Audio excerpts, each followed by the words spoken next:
Las últimas noticias dicen que la delegación iraní, el presidente del Parlamento, junto con el gobernador del Banco Central de Irán y el ministro de Asuntos Exteriores, está en Qatar. Se trata de los activos iraníes congelados. ¿Qué sabemos de eso? Y Donald Trump publicó un mensaje larguísimo en su red Truth Social. No sé, contaba una historia enorme sobre lo increíble que es el acuerdo, y decía que él es quien lo está haciendo. Algunos países no están contentos con eso. Algunos forman parte de todo esto. Y una de las cosas más sorprendentes que mencionó es que Irán va a unirse a los acuerdos de Abraham. Eso es lo que está pasando aquí. Este hombre está perdiendo el control de todo. ¿Cuál es tu interpretación de la situación actual entre Irán y Estados Unidos? Vamos a hablar de otros temas, pero en lo que respecta al acuerdo, a las negociaciones entre Irán y Estados Unidos, ¿qué está ocurriendo?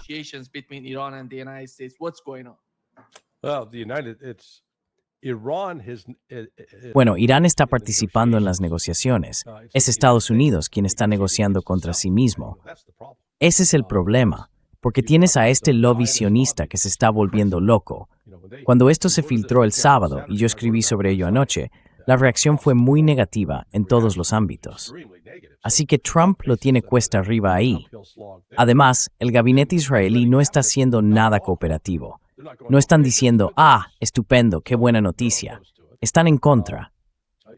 Yo creo que Trump está ganando tiempo hasta que termine el Eid y luego va a volver a atacar. Es una locura. Pero ya sabes, la forma en que los medios presentan los distintos términos cambia todo el tiempo. Un minuto parece que Irán tendrá que esperar para que se levanten las sanciones, y al siguiente, que el levantamiento de sanciones es inminente.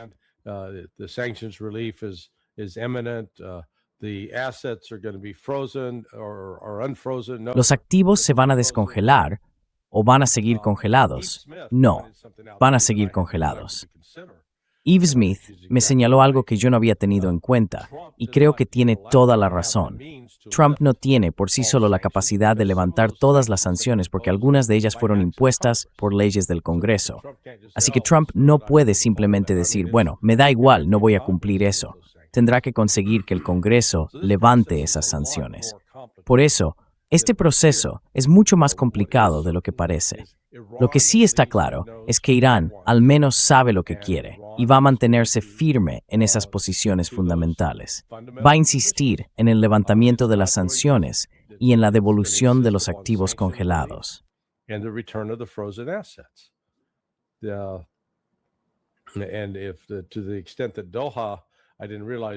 Y sí, en la medida en que Doha, no me había dado cuenta de que Doha podía estar implicada en eso de las sanciones, ya sabes, en congelar activos, el otro sitio al que habría que mirar sería Dubái, en los Emiratos Árabes Unidos. Estoy seguro de que allí tienen una cantidad considerable de activos iraníes potencialmente congelados. Así que bueno, creo que esto es solo una pausa, por desgracia. No hay impulso político en Estados Unidos para decir, paremos la guerra, busquemos una solución.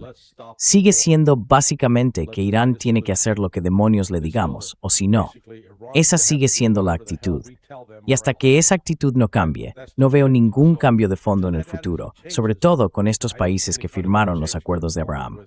No va a pasar. Los israelíes han demostrado ser demasiado brutales.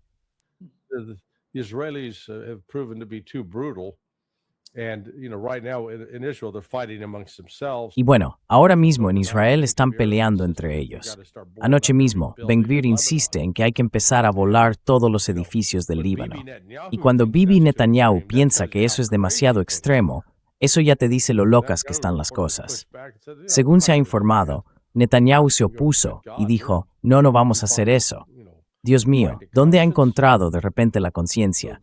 Así que sí, esto es un caos. Y además, más manipulación del mercado. Los mercados que están abiertos, porque en Estados Unidos hoy no abren, es el Día de los Caídos. Pero los otros mercados de materias primas del mundo que sí están abiertos, esto hizo bajar el precio del petróleo. ¿La paz está cerca? No lo está. Pero ya sabes, toda esta farsa en torno a la manipulación del mercado seguro que le está haciendo ganar mucho dinero a alguien.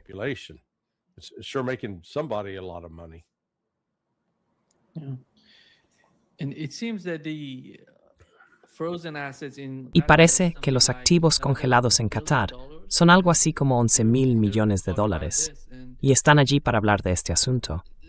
Larry, ¿tú crees que la delegación qatarí anteanoche fue a Irán para hablar con los iraníes? ¿Formaba parte de esta negociación sobre los activos iraníes congelados o era algo más allá de eso?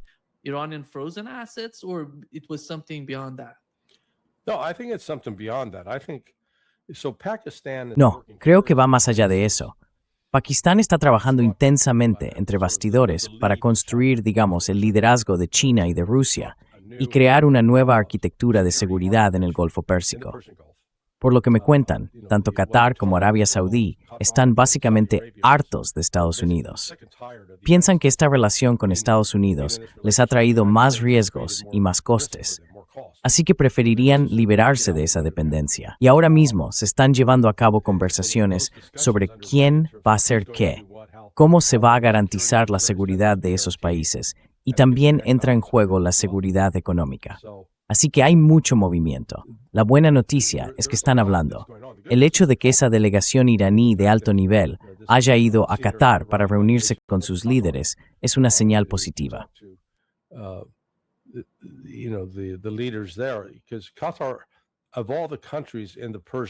Porque Qatar, de todos los países del Golfo Pérsico, creo que es el que ha sufrido más daños físicos en su infraestructura económica, mucho más que Arabia Saudí.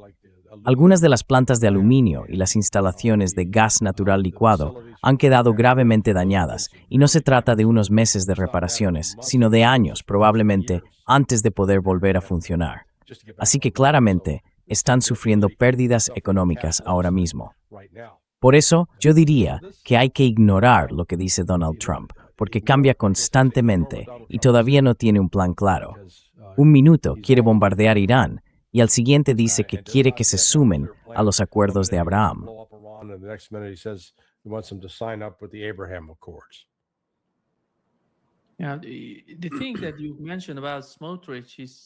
Lo que mencionabas sobre Smotrich, está diciendo que hay que derribar 10 edificios en Daya, por ejemplo en Beirut, por cada dron que se lance.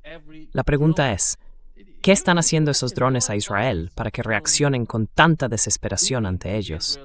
Derribar 10 edificios por un solo dron. ¿Qué es eso?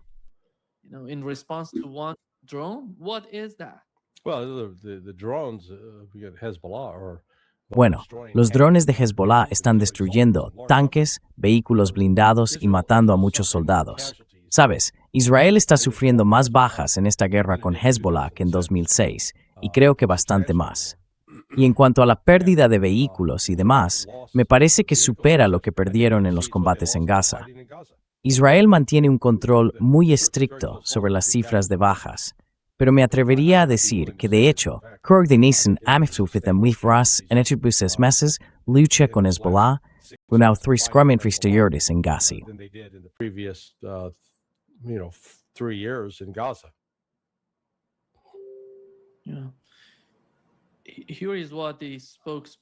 Esto es lo que dijo el portavoz del Ministerio de Asuntos Exteriores de Irán. No hay peajes, y no los habrá en el estrecho de Hormuz, pero los barcos tienen que pagar una tasa de protección medioambiental dentro de un sistema conjunto. Es un juego de palabras. Tienen que llamarlo peajes. Pero no son peajes, es simplemente una tarifa por uso. Ya sabes, es como cuando vas a Las Vegas ahora. Tienes que pagar una tarifa de resort. Es un impuesto extra, pero lo llaman tarifa de resort.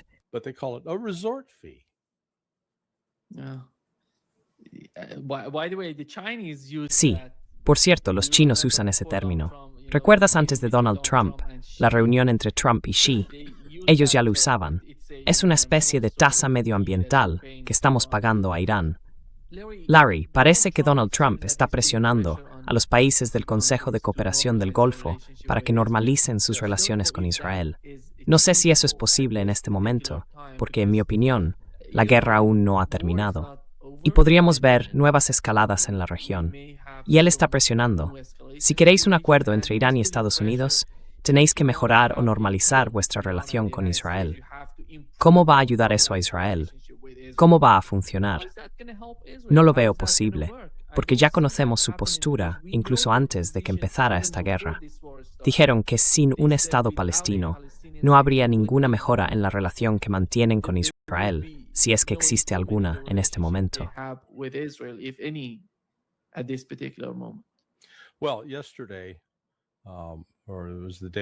Bueno, ayer, o fue anteayer, cuando Trump tuvo esa llamada con todos los países árabes del Golfo, con Turquía y con Egipto, y sacó el tema de, oye, firmamos los acuerdos de Abraham, ¿no? Hubo un silencio total. Nadie dijo nada. Era como, vale, no le digas que no, que se enfada, simplemente no digas nada. Y él respondió, interesante. Así que no, eso no va a pasar. El momento de los acuerdos de Abraham ya quedó atrás. Y con la matanza de, probablemente más de 100,000 palestinos, entre hombres, mujeres y niños, fácilmente. No veo a ninguno de los gobiernos del Golfo, quizá con la excepción de los Emiratos Árabes Unidos, con ganas de hacerlo.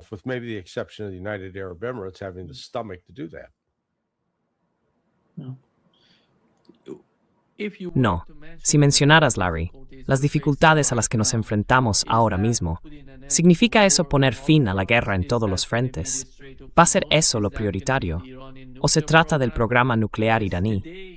Porque esta mañana supimos, por el Ministerio de Asuntos Exteriores de Irán, que el objetivo ahora mismo es acabar con la guerra en todos y cada uno de los frentes. Y sabemos que eso es imposible con el gobierno israelí, con Benjamín Netanyahu, con lo que están haciendo, como ya comentamos. Están bombardeando Líbano, están bombardeando Gaza, están atacando a la gente en Cisjordania.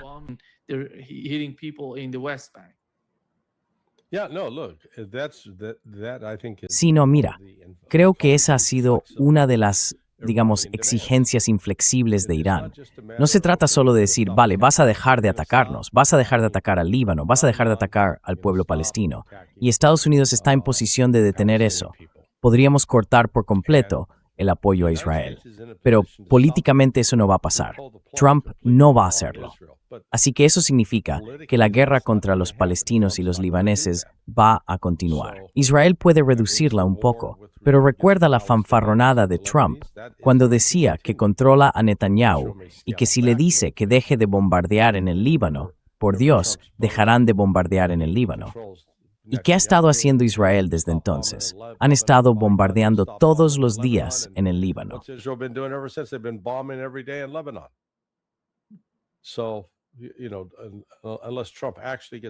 Así que, ya sabes, a menos que Trump se lo tome realmente en serio y ordene al Departamento de Defensa y al Departamento de Estado que recorten la ayuda, que la retiren, que saquen las tropas y a los asesores, entonces quizá eso llamaría la atención de Israel y Estados Unidos podría forzar un acuerdo.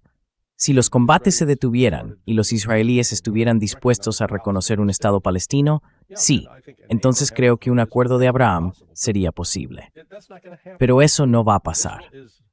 Israel está en manos de los sionistas, que ya sabes, siguen hablando de cómo les gustaría provocar una nueva ronda de enfrentamientos con Irán y aprovechar eso para volar la mezquita de Al-Aqsa y culpar a Irán, esperando que eso desencadene una guerra entre Irán y el resto del mundo árabe musulmán, y así abrir el camino para que Israel pueda construir el tercer templo.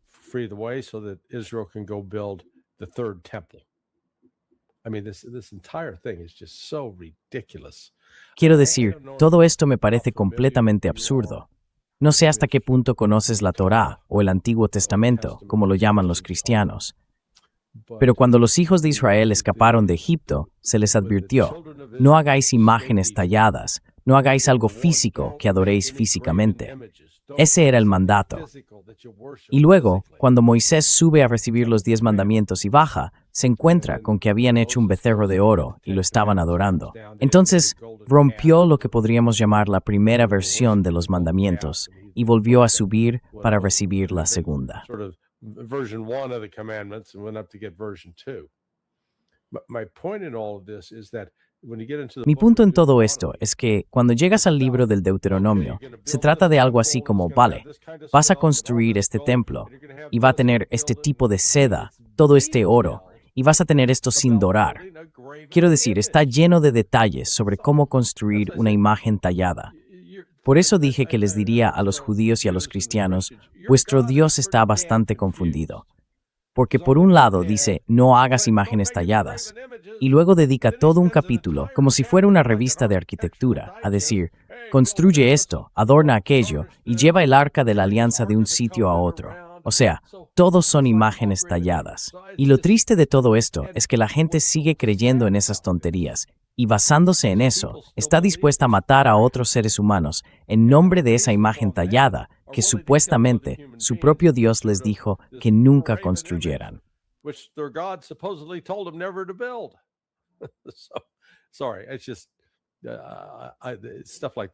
Perdón, es que cosas así me sacan de quicio. Porque ves a gente cuerda, racional, gente educada, diciendo, el templo, ya sabes, vamos a traerlo entre los judíos religiosos. Y ellos dicen, sí, claro, construyamos el templo, vendrá el Mesías. Y los cristianos responden, sí, ya lo matasteis una vez, ¿queréis que vuelva? Y así es como entramos en todas esas creencias escatológicas. Y los musulmanes tienen las suyas. Mira, yo solo desearía, mi único sentimiento respecto a la religión es este. Si crees que Dios es el creador de toda la vida, entonces respeta que todos los que te rodean también forman parte de la creación de Dios. Trátalos como tal, ¿de acuerdo? Dejad de mataros, de moriros de hambre unos a otros, de perseguiros. Ya basta. Perdón. Esa es vuestra lección religiosa de hoy. Sorry, that's your religious lesson for today. Larry, Donald Trump dijo en su última publicación que quizá 1 o 2 países no quieren este acuerdo entre Estados Unidos e Irán. ¿A qué países se refiere? A Israel y a Emiratos Árabes Unidos, básicamente. No, en realidad creo que está hablando más bien de Irán y...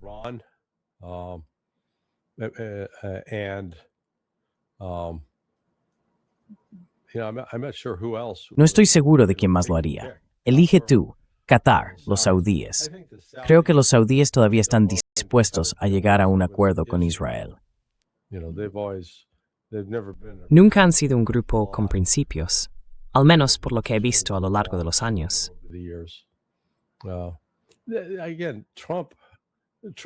Vaya, una vez más, Trump se entrega a una fantasía, porque los elementos para un acuerdo están ahí, pero eso va a exigir que Estados Unidos acepte algunas concesiones que el grupo sionista no va a tolerar.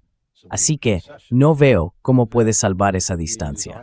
No le veo con la fuerza suficiente para decirles, callaos, no os voy a hacer caso. No le veo haciendo eso.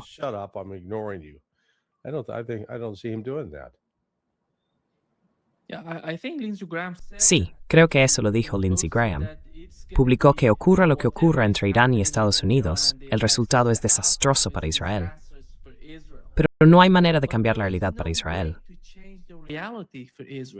Exacto. ¿Cómo podría Donald Trump cambiar eso? No hay manera. ¿Qué es eso, exactamente? Entonces, ¿cuál sería la solución en la mente de personas como Lindsey Graham?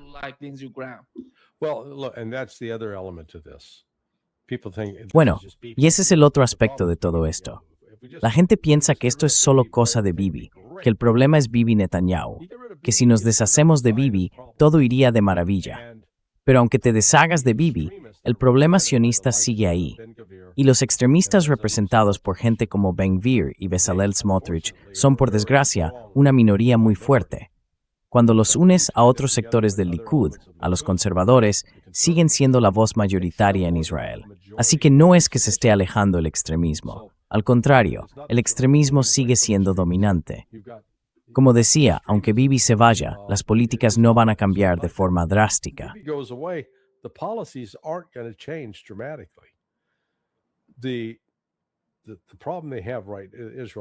El problema que tiene Israel ahora mismo son sus propias limitaciones en cuanto a poder militar. A pesar de que afirman ser los más fuertes, los mejores de la región, creo que el total de personal, si llamaran a todos los reservistas, sería de unos 300 o 400,000. Creo que en este momento están funcionando con unos 90,000 en activo, y eso ya les está llevando al límite. Y junto a eso, estamos viendo un aumento de los suicidios. Así que no se trata solo de lesiones cerebrales traumáticas, sino que esta matanza de civiles y de niños está pasando factura. todavía hay muchos soldados israelíes que sí tienen conciencia, que sí conservan un sentido claro de lo que está bien y lo que está mal.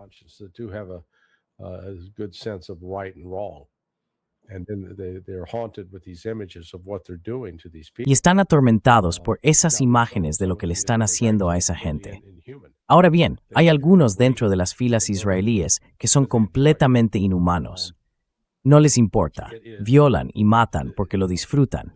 Mira, acabo de ver que había un ciudadano estadounidense que fue a luchar allí y en cuanto volvió a Estados Unidos se suicidó. Así que, bueno, esto es coherente con lo que pasó con la Wehrmacht alemana, el ejército alemán, cuando invadieron Polonia y luego avanzaron a Ucrania y empezaron a participar en esas ejecuciones masivas de judíos por el camino.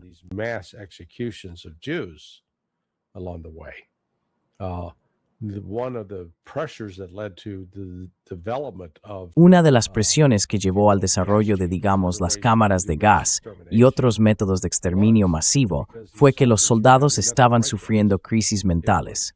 El ejército regular se veía afectado por ello. Hacía falta, en realidad, un ejército de fanáticos dispuestos a participar en ese tipo de acciones. Y ahora estamos viendo un fenómeno parecido en las fuerzas de defensa de Israel. Están intentando librar una guerra en Gaza, otra en Cisjordania, aunque no la llamen guerra, eso es lo que es. Y además una guerra en el sur del Líbano, donde las capacidades de Hezbollah han aumentado de forma drástica. El uso de estos primeros drones FPV está causando daños considerables. Are causing significant damage.